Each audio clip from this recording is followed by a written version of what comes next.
Hi, Ma'am and Sir. Good day. My name is Annalyn Pitate, 45 years old, married with two sons. The ages is 21 and 20 years old.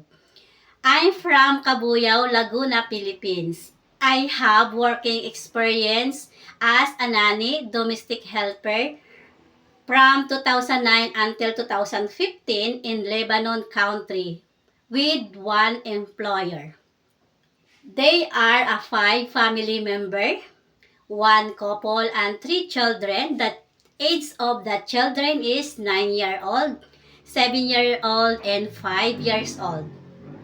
My main duties there is take a good care the three children, especially the 5 years old. Feeding, take a bath, change the clothes, teach her how to identify the color, shape, numbers, and animals in English. And also, I help them to do homework and school project. And also, I bring and pick up them to the activities in different company like football, baseball,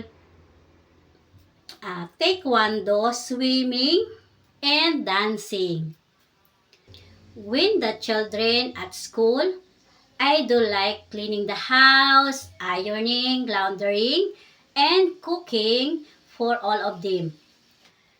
My second experience as a nanny and helper from 2015 until 2019 in Hong Kong. They are a three family member, one couple and one kid, 2 years old. My priorities duties is take a good care the kid. Feed him, change the diaper, make a milk on time, bathing, play with him, and I teach him how to identify like a shape, number, animals in English. I bring and pick up him in school, and also I bring him to activities in different companies like swimming, pianos, taekwondo, and dancing. When Popo's in the house, I do the cleaning the house, ironing, laundering, marketing, and cooking. I know how to cook Chinese food. Madam and Sir, please give me a chance to serve your family as a nanny and your helper.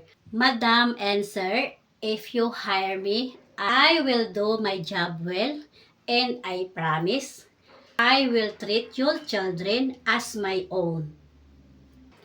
Please consider my application as a nanny and helper in your family. Thank you very much, Ma'am and Sir. Have a good day.